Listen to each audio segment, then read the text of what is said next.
From Pacifica, this is Democracy Now! Father Walter, if you want to do as well as a white man at work, you have to go in a half hour earlier and leave a half hour later. And then later on, he said, now if you want to do better than him, you got to come in an hour earlier and leave an hour later. And I said, but Dad, that's not fair. And he goes, that's right. Today, in a Black History Month special, we spend the hour with the award-winning author Walter Mosley.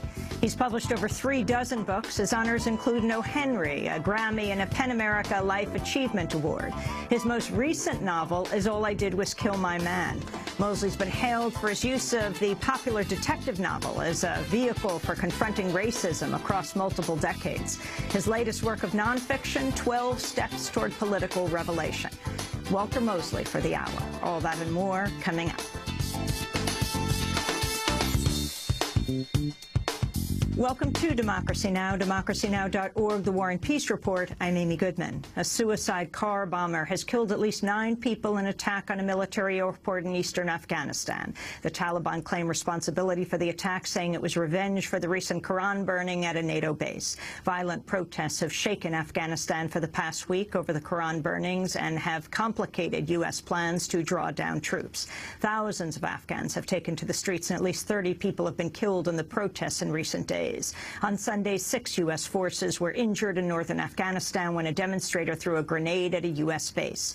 Meanwhile, the United States, Britain, Germany, and France pulled out their advisors, helping the Afghan government on Sunday, one day after 2 senior U.S. Army officers were shot dead inside a high-security command center at the Afghan Interior Ministry in Kabul.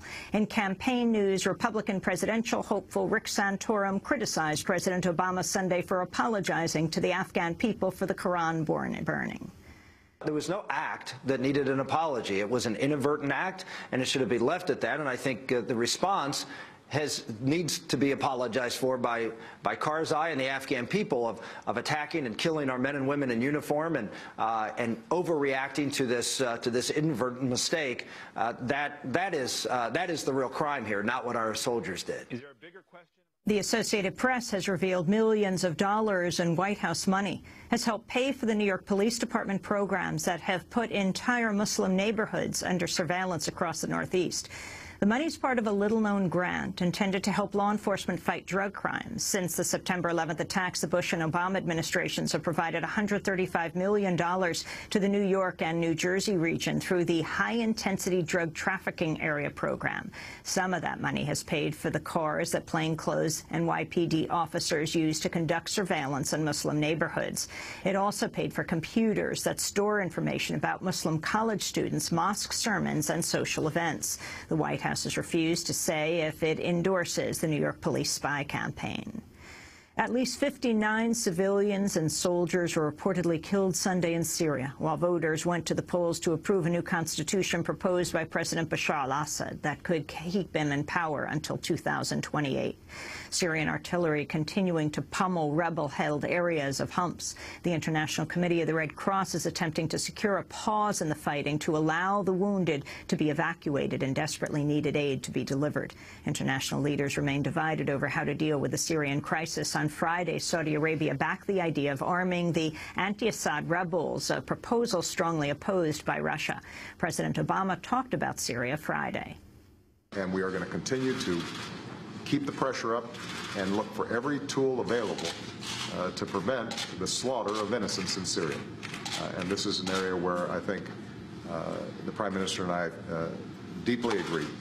It's important that we not be bystanders during these extraordinary events. The whistleblowing website WikiLeaks has begun publishing what it says are 5.5 million emails obtained from the servers of Stratfor, a private U.S.-based intelligence gathering firm with about 300,000 subscribers.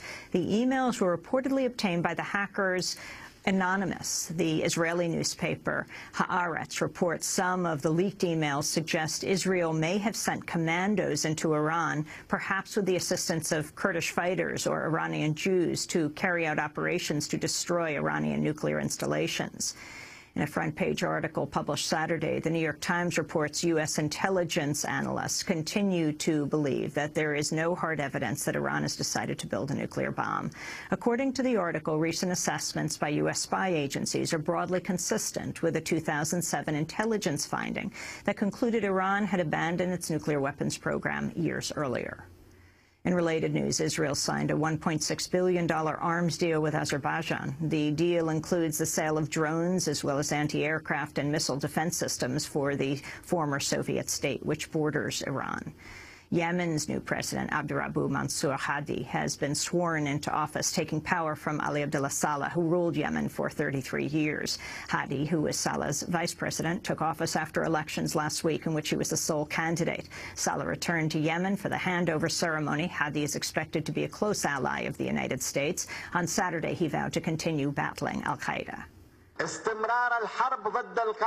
Continuing the fighting against al-Qaeda as it is a national and religious duty, which will make the displaced people of Abyan return to their homes. In news from Africa, the United States has carried out another deadly drone strike inside Somalia. U.S. officials said 4 fighters with al-Shabaab died in the attack.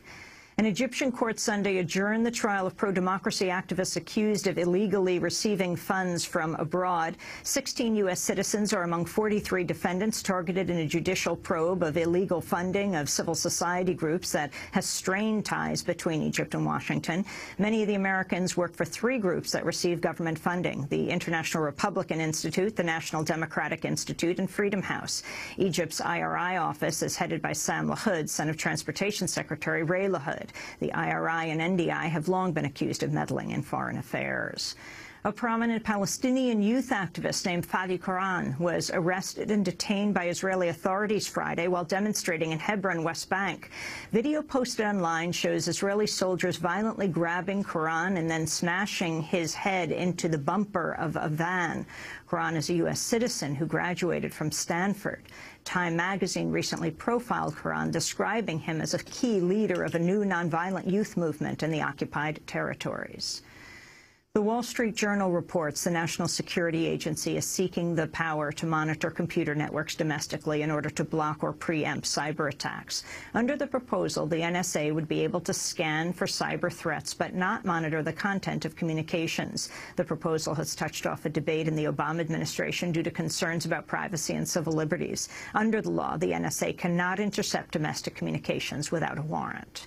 In campaign news, the Republican candidates have entered their last full day of campaigning before Tuesday's primaries in Michigan and Arizona. Former Massachusetts Governor Mitt Romney picked up the endorsement of Arizona Governor Jan Brewer over the weekend, but he has been repeatedly forced to defend his massive wealth.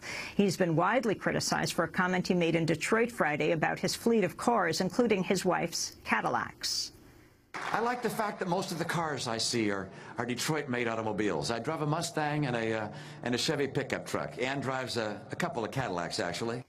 In other election news, the American Civil Liberties Union has urged a federal court to block a South Carolina voter ID law from taking effect. The ACLU said the law would have a disproportionate effect on minority voters. A judge in Louisiana has delayed the start of the BP oil spill trial to give lawyers more time to reach a settlement. Bloomberg's reporting BP is close to agreeing to a $14 billion settlement with plaintiffs who sued over the massive 2010 Gulf of Mexico oil spill.